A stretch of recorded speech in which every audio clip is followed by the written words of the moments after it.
Welcome. Glad you could join us tonight for the second of a three-part webinar series created by Daisy Hernandez based on her 2019 delegation to Cuba. My name is Marilyn McKenna, and I'm the Cuba Program Coordinator at the Chicago Religious Leadership Network on Latin America. We were fortunate to have Daisy intern with Sierra Leone in the summer of 2019, and then again this summer when she created this webinar series for us. Sierra Leone has been working for more than 20 years to both learn more about Cuba, as well as ending the punishing U.S. sanctions against Cuba. Tonight wouldn't be possible without some thank yous. We want to thank Sharon Hunter Smith, who is the Human Rights Coordinator for Sierra Leone, who will be gathering questions today from the chat. You can be putting your questions in the question and answer section. She'll be gathering them and we'll be answering them in the second half of the webinar. Also, a big thanks to our Executive Director, Claudia Lucero, who will be doing the background technical work so important to make these webinars possible. And a big thanks to Alianza Americas, who lent their platform to us and even more importantly, helped us learn how to use it. So in our long tradition of learning from our members from their trips to Cuba, which we have long called report backs, I'm welcoming you to a virtual report back. Thanks, Daisy. The floor is yours. Thank you, Marilyn, for the introduction, and thank you to all the staff helping out with the webinar tonight. And I'd also like to thank the engaged participants and viewers from last week's Urban Economics and Agriculture series. And today we are continuing the series with US-Cuba relations, cooperatives, and community.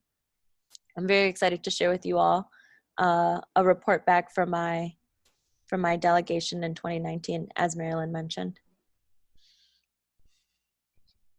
So before I embarked on this trip with 16 strangers who quickly became my friends, I wanted to think about what solidarity with international movements meant and what it looked like, and really what was drawing me to visit another country under the frame of solidarity with Witness for Peace. So I understand that the embargo has aimed towards isolating the government, and it's largely consequential on the people in Cuba.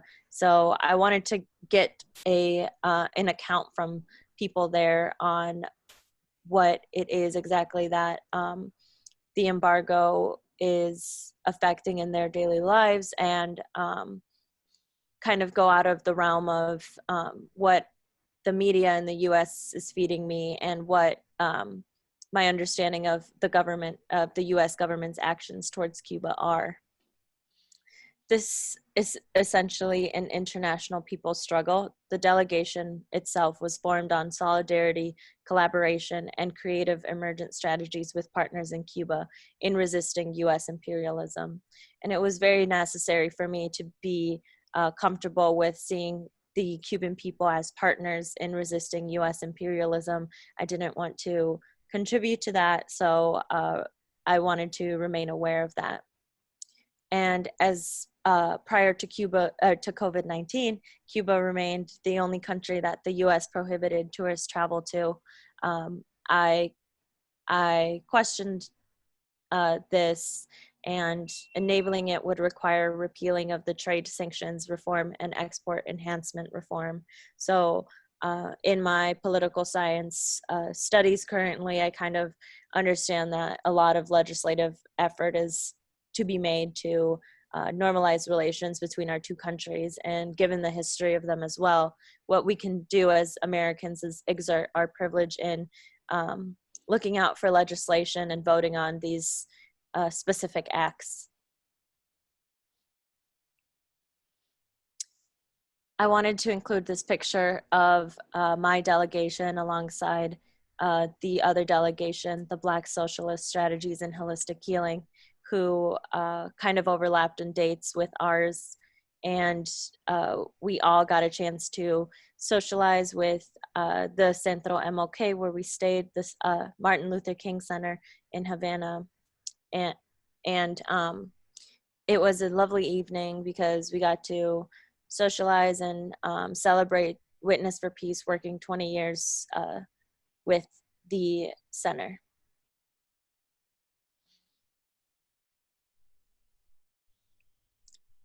I want to begin by talking about my experience at the Memorial de la Denuncia, the Memorial of Denouncement, the Museum of Denouncement, essentially, because it gave me a Cuban perspective on the effects of various countries' actions towards Cuba.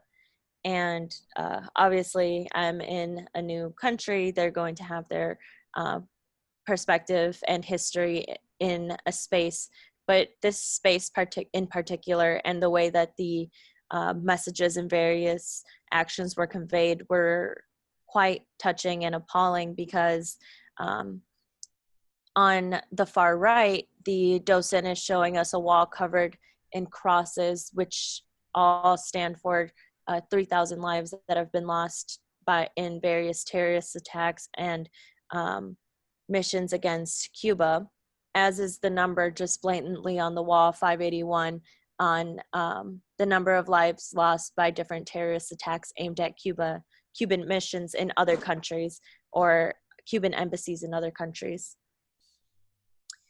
This was also a learning experience for me in seeing the various atrocities that have happened out of diplomatic relations or strained diplomatic relations in history. Like I was never aware of biological warfare until I visited this museum. And as you can see from the middle picture, conjunctivitis is one of them, one of the methods that was used. And one particularly appalling uh, instance I learned about was Operation Peter Pan, that is the visual all the way to the left, that reads 14,000 Cuban children separated from their parents, victims of Operation Peter Pan, which was a fear-induced operation in which the CIA backed Radio Swan in Cuba, warned Cubans that the government was removing parental rights to send to the Soviet Union, or different conspiracies and rumors have been said that they were going to send them to factories to be made into food. And so many resisted with, and many resisted and sent their children on this operation, on this journey by themselves, to be either reunited with their families or put in shelters. And the museum was filled with different instances of this sort, but all things that were new information to me. And the way that the information was presented was what stuck in particular. Continuing a little bit of our conversation from last week, US policy in Cuba and related to Cuba has been an ever-changing policy. And I'd like to share a specific guideline. But even in April 1960, the State Department had issued its policy guideline. Every possible means should be undertaken promptly to weaken the economic life of Cuba, a line of action which, while as adroit and inconspicuous as possible, makes the greatest inroads in denying money and supplies in Cuba, to decrease monetary and real wages, to bring about hunger, desperation, and overthrow of the government. This is from the Office of the Historian, the Bureau of Public Affairs, from the US Department of State. And as you can see, the very hostile language kind of exhibits how this is not as much as a policy guideline as it is a punishment guideline towards Cuba.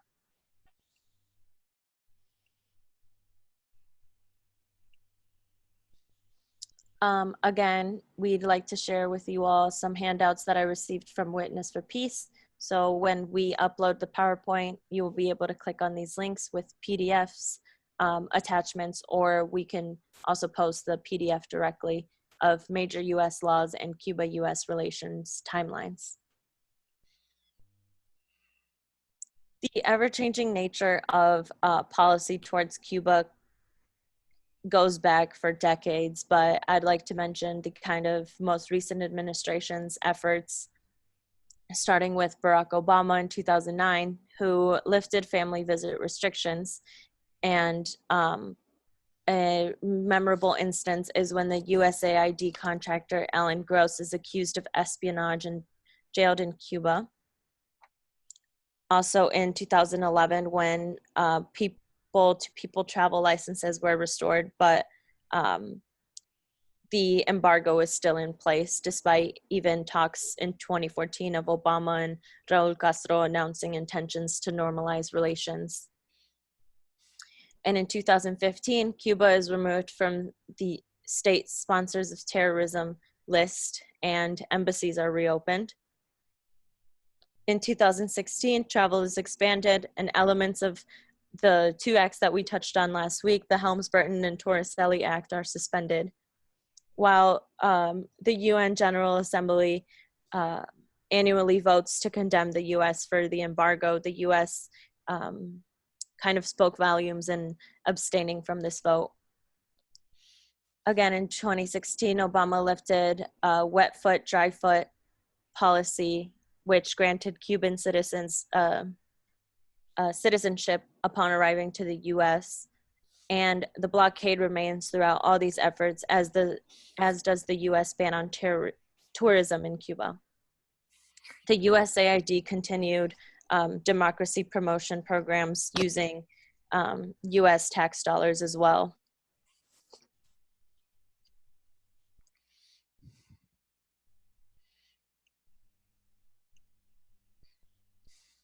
Into Trump's administration, he ran a platform on more hostility towards Cuba in the form of sanctions by recently halting Venezuelan oil exports to Cuba and also opening some lawsuits over land confiscation during the revolution, and under Title V, allowing Cuban citizens that live in the US now, US citizens, to sue for their lands and their property back when it was seized during the revolution. And the US delegation to the UN also supported the embargo. And under Trump, further restrictions on travel and remittances were in place, whereas that's something that the Obama administration worked to end. He did not place any limit on remittances. Trump made it so that families can only send $1,000 every 3 months. Before COVID-19, the Economist Intelligence Unit estimated the Cuban economy would contract 0.7% in 2020.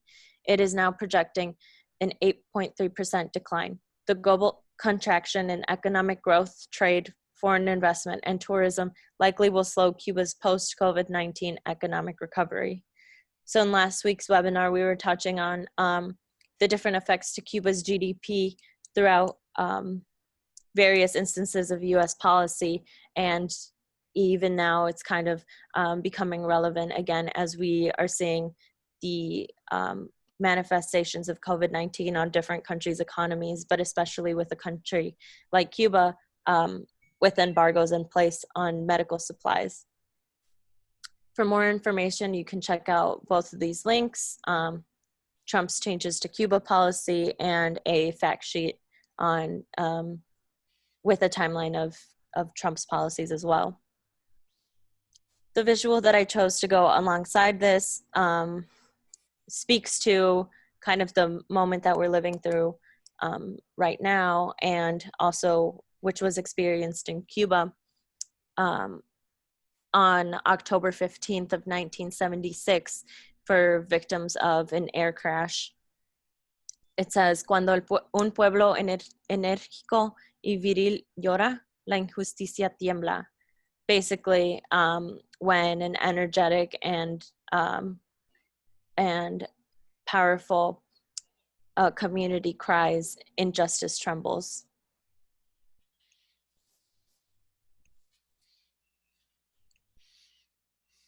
At this time, we'd like to ask you all to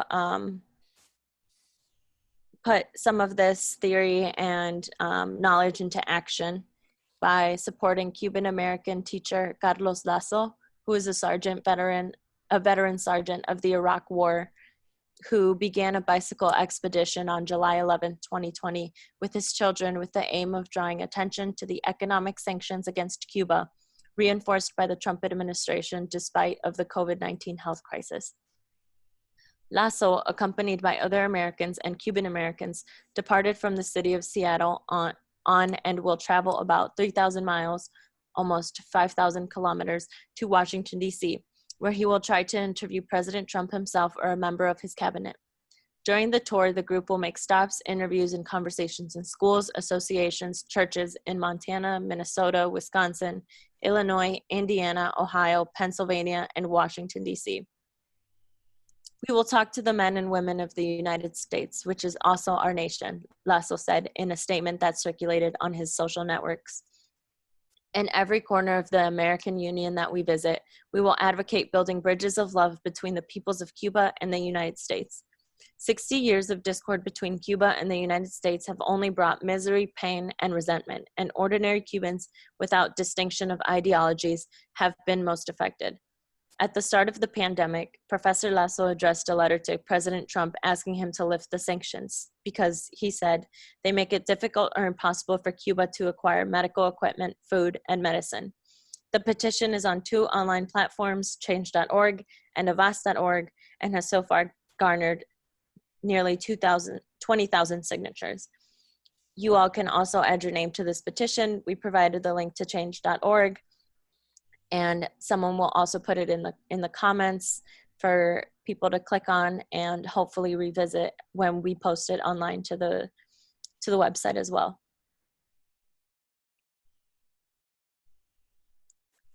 I want to move into talking about Cuba's community and cooperatives a little bit, in the form of these lovely pictures that I took. On the far left is 2 pictures that say "Todos somos Cuba," everybody around the globe. We are all Cuba. And directly beneath that is one that reads "Mi familia es muy original," and that reads "My family is very original," which kind of stuck with me because of the different depictions of families that are represented.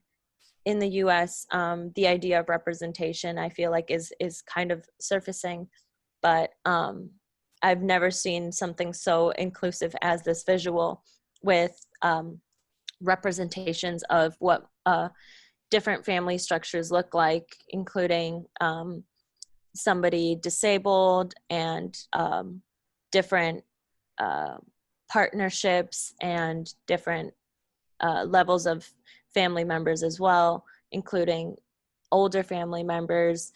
One of the pictures is just somebody and their pet. So that really stuck with me because of the normalization of a simple graphic like this.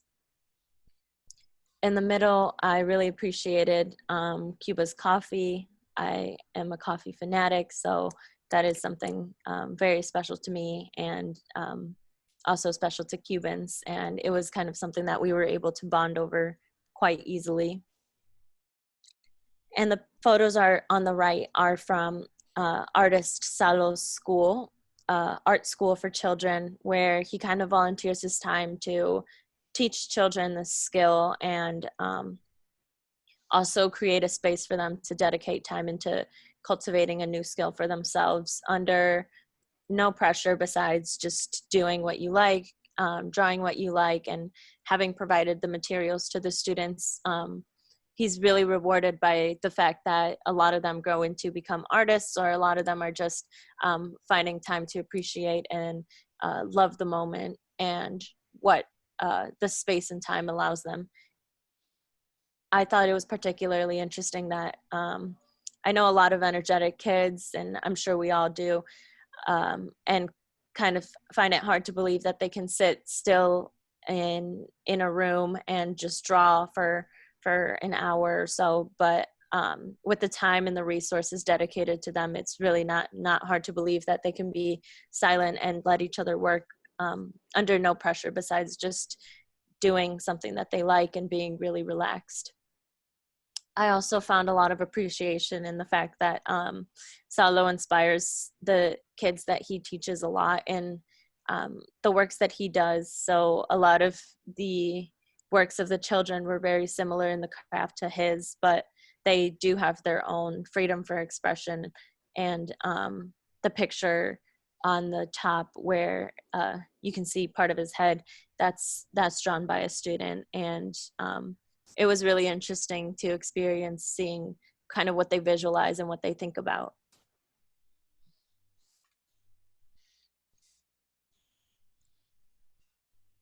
Building more on cooperatives. This is the Alamar cooperative that we visited. I shared the mission last week, but this was really a special experience because I learned a lot about how a community cooperative operates.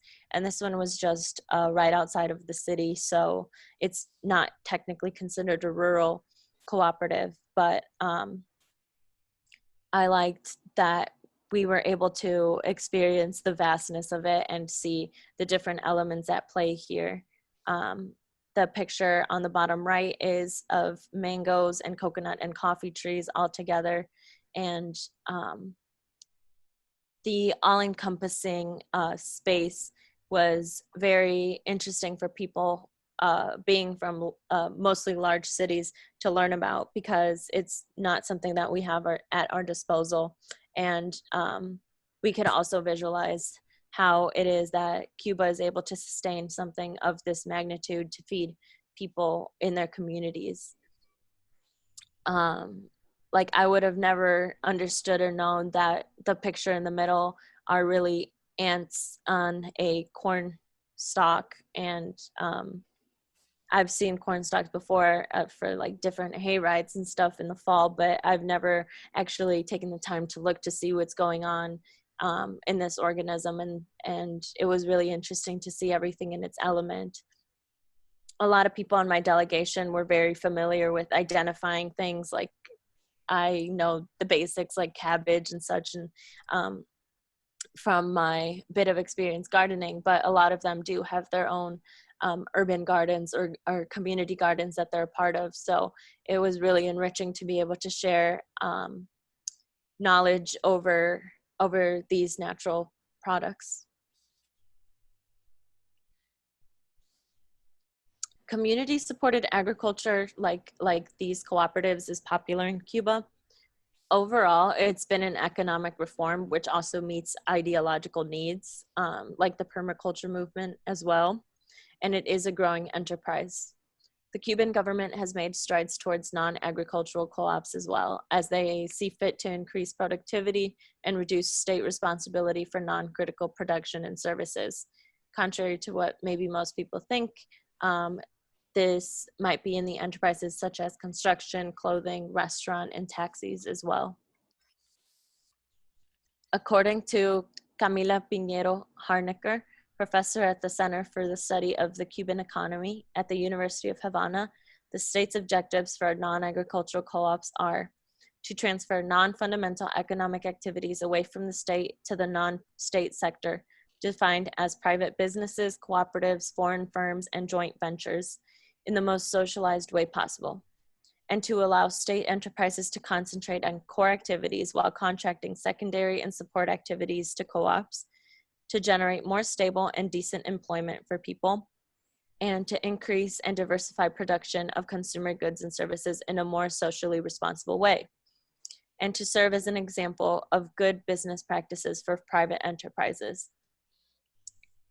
As I mentioned, seeing this at play in the cooperative, I think was very necessary to think of all of these ideological needs and see it into practice as well. Another experience was at Las Terrazas at the easternmost part of the Sierra del Rosario on the narrowest part of Cuba, which also is the smallest UNESCO designated biosphere reserve in place from 1993 to 1904 by French colonists. It's a UN education, scientific, and cultural organization defined as a learning place for sustainable development. These sites are mostly designated for testing interdisciplinary approaches to managing and understanding social and ecological systems, including conflict prevention and biodiversity management. And we got to see that because they have a museum on site. So you learn a little bit about the history of the place itself um, in conflict prevention and obviously learning the history, we can understand that this place has been comprised um, of exploited labor for coffee enterprises and the atrocities committed against humans and the land include total deforestation by chopping of the wood for chips and charcoal. And there are different ways that the community is working to restore this as well. Cultivating on protecting the soil. And so the image to the left is from the museum with some chains hanging along with a visual that we're all pretty aware of the treatments on people who were exploited. And the pictures on the right are of the vastness of the land. It's really only just a fraction as well. This place was huge, and I have some more photos to accompany.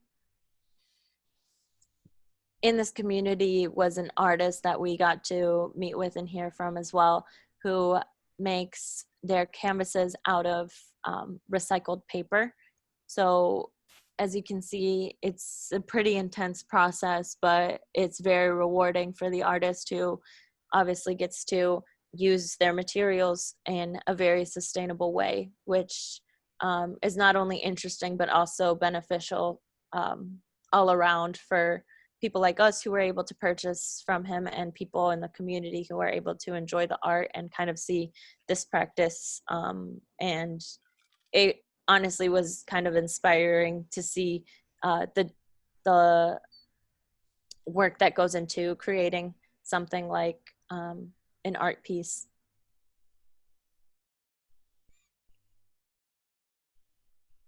Here are some videos from the Complejo Las Terrazas, the only vegetarian restaurant in Cuba, and everything that we consumed was grown right on Las Terrazas as well.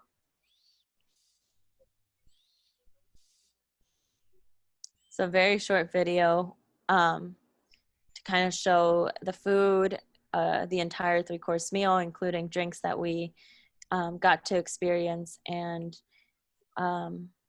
I honestly learned more about all the different meals that you can make on a vegetarian diet that I had no idea existed.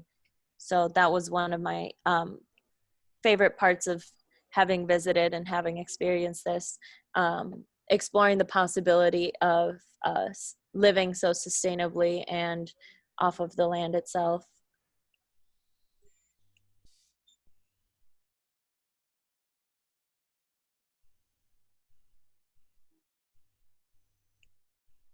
I want to talk about something that might be new to a lot of people is the idea of popular education. That is a teaching method that emerged from the educator Paulo Freire, writing on the context of literacy education that Cuba is kind of renowned for in our hemisphere. Aimed towards those who are poor and politically disempowered. And the Centro Martin Luther King is one place in Cuba where I experienced and got to learn about popular education because they really emphasize the aim towards empowering people who feel marginalized socially and politically in their learning efforts. So I think that us on this webinar and at CRLN could work towards when talking about social justice issues, seeing people not as objects of issues, but a part of the solution, and people with voices speaking for themselves. And ways that we can learn to make space for that is through popular education styles. This pretty simple graphic labels the steps.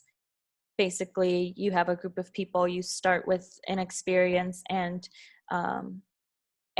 you talk about that experience or subject, and people get to open up about their experience with that, and the knowledge of the participants is used to do step 2, identify patterns, and patterns among the people. And in step 3, you can add new information and theory and link to those patterns and what people know. In step 4, you can practice skills, strategize, and plan for action. That could be legislative action, action in just conflict resolution, whatever the issue might be. And then in 5, you apply what's been learned in the world. So we're tackling pretty huge issues here as an organization. This is one way, if you're having conversations with large groups of people, to challenge unequal power relations and tackle the root of these issues. I want to wind down the presentation / go into a little bit of how we'll think about healing next week in rethinking solidarity and our methods of solidarity. There's a link to a great document that we were handed out, and it's called Rethinking Solidarity, and kind of goes into our vision as people in the United States, how we think our worldview is so expanded, but sometimes it helps to really narrow issues down intercommunally. And one way that we can do that is through popular education. So I provided a PDF on what that means as well, called What Exactly is Popular Education Anyway? And these links will be available to click on with the presentation as well. But essentially what we want to do, what CRLN is about, is giving people the tools and resources to do the necessary work, and recognizing these systems first and foremost, and these systems of oppression and violence that exist, to confront them. And we're confronting them globally. So there are ways to disrupt these harmful structures by exerting our privilege, because we want to understand that accountability isn't violent. It's just doing your part. But holistic disenfranchisement and institutional violence is. So these spaces for healing move us towards a hate-free vision that we designated as our goal of these webinars last week, and in being creative, so that we are setting out to envision. We'd like to give a special thanks again to Alianza for letting us use the platform. Again, very special thanks to the Witness for Peace Solidarity Collective for all the great resources that I was provided that I'm able to share today. I'd like to continue to thank the CRLN staff for the support, and all the pictures that I included in the slideshow were taken by me, except for some of the graphics included, but all of the pictures in Cuba were taken by myself.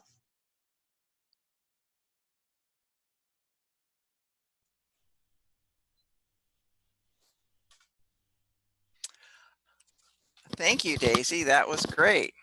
Mm-hmm. It's really beautiful to see at a time when many of us have had that privilege to see those the kind of beautiful projects that people develop without a lot of resources, but a tremendous amount of love. It's always striking that there's so many things that we think we can't do because we don't have resources, and there's so many things they think they can do without resources. So it's always a important experience there about our paradigm. And so now we're opening the floor for questions. I know some of you from the participant list have traveled yourself. You may have things you want to share. So you can go ahead and put your questions. There's a very nice Q&A box there. Don't be shy. Please go ahead and share your questions. I think most of you have probably used Zoom before, but for those of you who may not have, you can bring your cursor down to the bottom of the screen, and there should be a Q&A icon down there that you can click on and then type your question.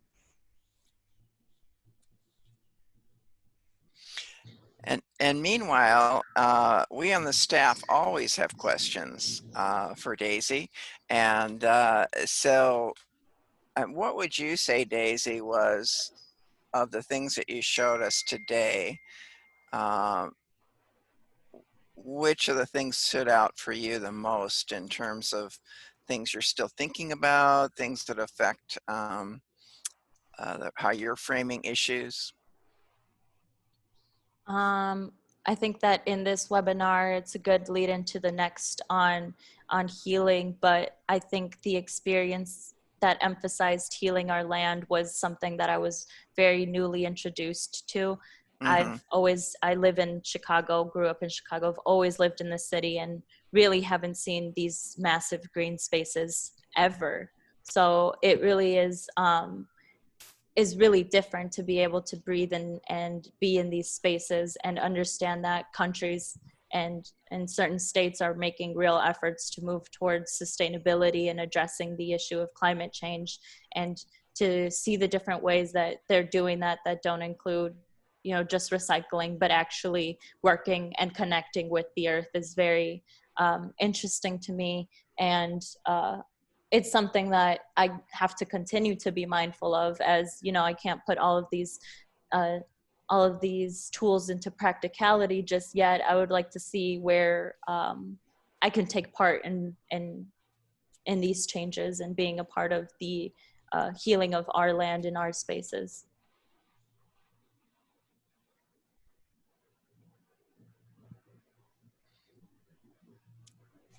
Okay, I think we have. So. Okay, we have one question here. Is there in Cuba popular education in health? In health?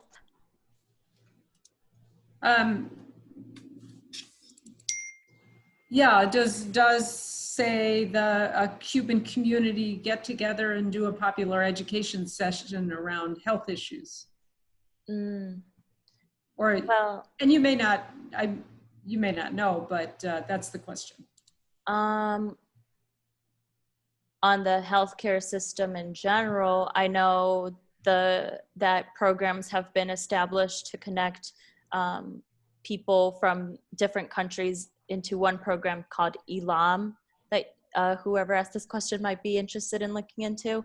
It's spelled ELAM, and yeah, they have a different way of studying medicine there. It's not necessarily in a style of popular education. That's not the principle that they apply in science as they do with social justice, really. But social justice is a large component to the studies that they're doing in medicine.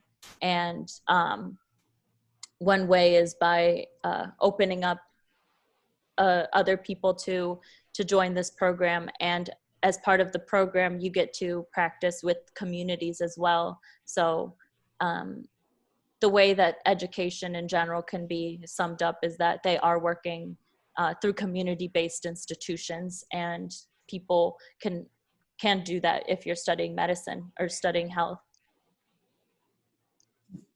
And I might add just a couple things. I'm not an expert at the uses of popular education in Cuba. I do know that the Martin Luther King Center, as Daisy mentioned, has pioneered the development of the use of popular education in Cuba, starting from they had relationships with Sandinistas and other parts of Central America where people were doing popular education. So the Martin Luther King Center has really been a beacon for lots of people in Cuba as well as internationally. So, for instance, Cuban officials who are going to work on a community campaign frequently come to the center and study popular education because they may have been trained in a very kind of linear approach to certain projects that doesn't really fit in the community setting. So within those projects, I think there's a lot of popular education that goes on connected to the family doctors. So the family doctor that has responsibility for 150 families roughly, and lives in the community, a lot of what they do is health education. And I think they have pioneered ways to do that in a very kind of holistic popular education way. And I think even some of the things that, some of the slides that we saw on some of these cooperatives, I think there's a lot of education that uses popular education theory, either formally or informally, and how people work with each other. But it's a fascinating area, and one of my dreams is to actually go to a popular education class at Martin Luther King Center. So.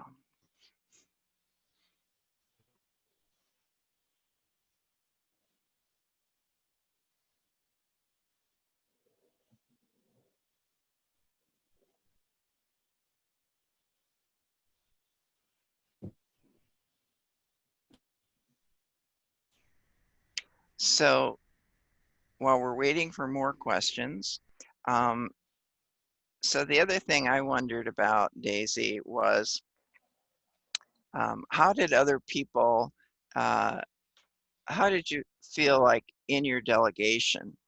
Um, did people share their experiences in a way that was helpful to you? Because it's different to go on a trip to Cuba by yourself or to go with a group of people. And uh, how did that group experience affect you? Um, you could definitely see the dynamic of everybody coming from a different background, uh, coming together to talk about these things, and people's different experience and comfort levels talking about them as well. So one thing that we were commonly there for was, of course, this delegation and this trip. But when we get into our personal experiences, it's obviously going to be different for everybody. So I found that the part where we identify patterns was particularly difficult because we were all just very different people from different tracks of life. And I went there by myself. I was the youngest of the group, but I was kind of designated group peacekeeper. So I tried to read everybody as best as I could and check in with everyone. But starting with experience and knowledge of all completely different people and different participants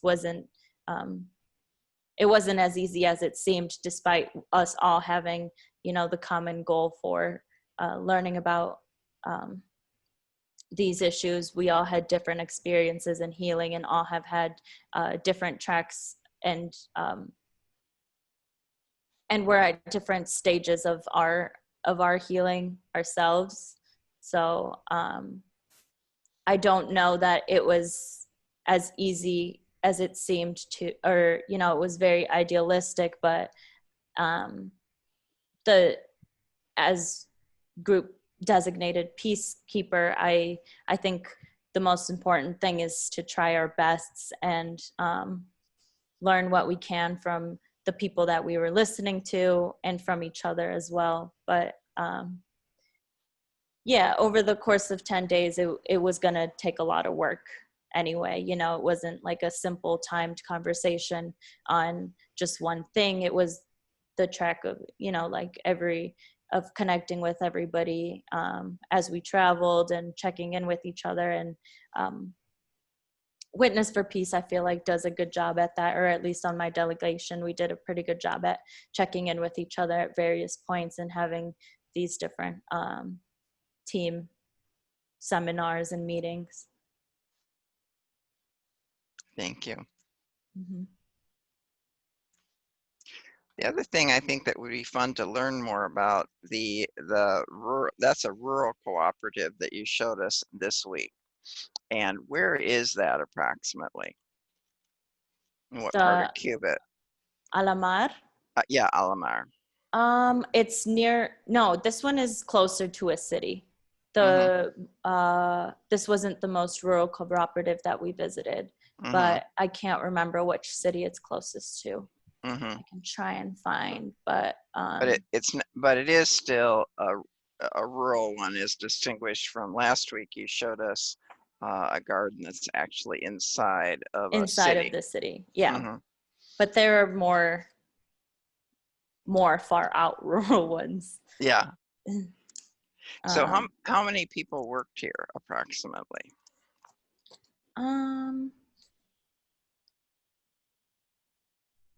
No more than, I want to say 20 or 30, which is, I think, medium sized, but on the larger side as well. And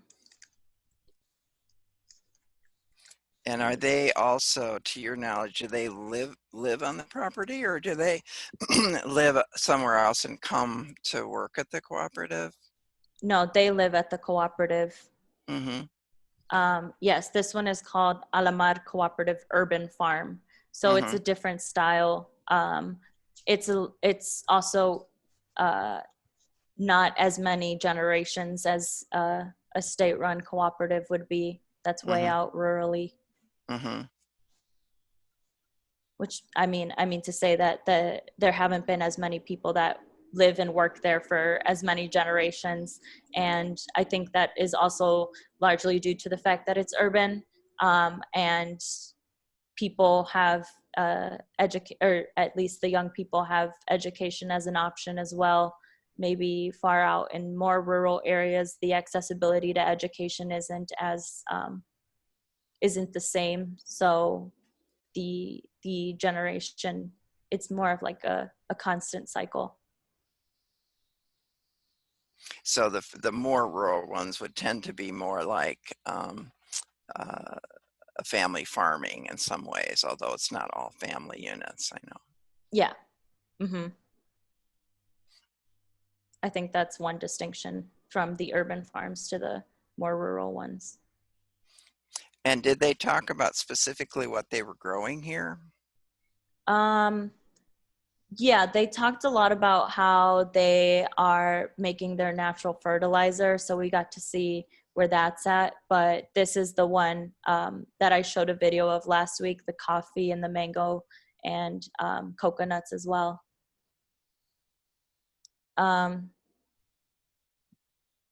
Yeah, I think you can see the coconuts there in one of the trees, but I should have included more pictures of the specific produce and products. That'd be cool to see. I just know that a lot of people that I went on the delegation with were very well versed in their plants and such that I personally am not. I can't just look at something and know what it is automatically.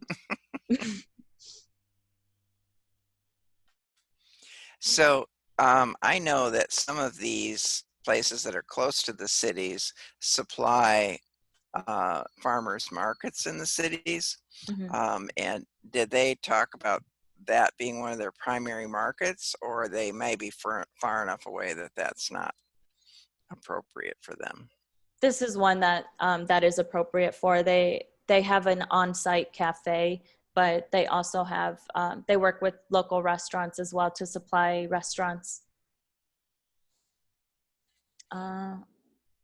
This is in the east of Havana. Mm-hmm. This one specifically. Yep.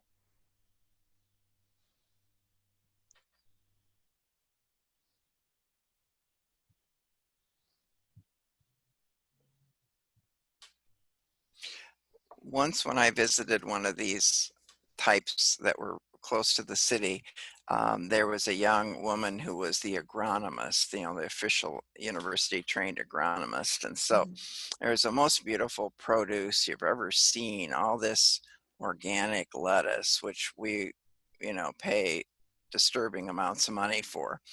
And I said to her, is that the only thing that you can grow?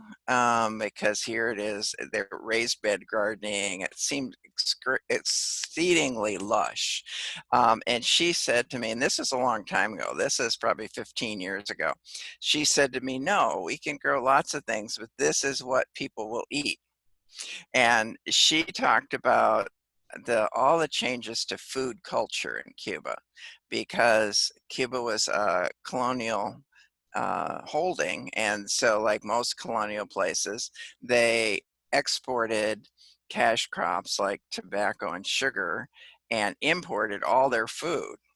So obviously in the special period when that came to an end, that uh, way of, well, even before, when that changed, um, what needed to, she said to me, we're going to grow other things when people get ready to eat them.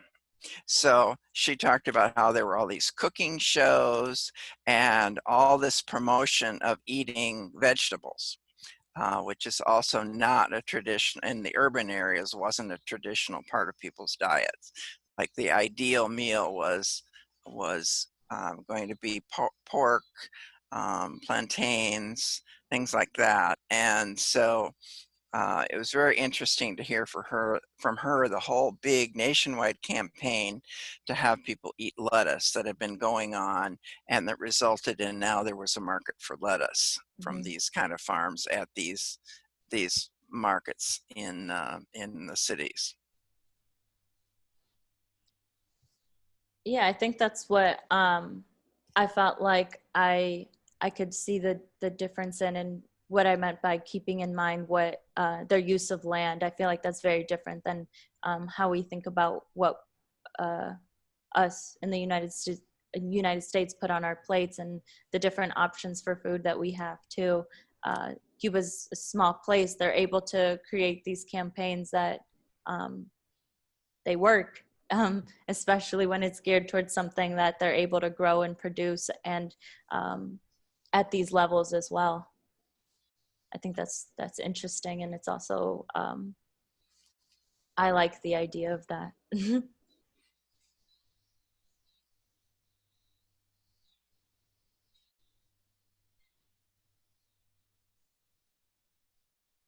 So if you could go back and spend a week in one place, which one would it be of the ones we saw today? We saw today. I would like to see Las Terrazas for the as much as I could. It's a wonderful place to visit, and the link we provided gives a lot of good information on it as well.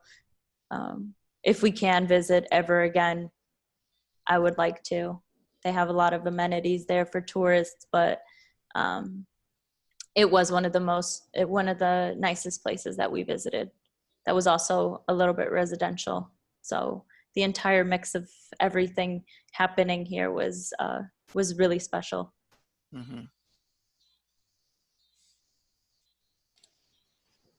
I'm not a vegetarian yet. I loved all the vegetarian options they uh, provided, but I haven't been completely sold. Well, you're like a lot of Cubans. There's not a lot of Cuban strict vegetarians. Yeah.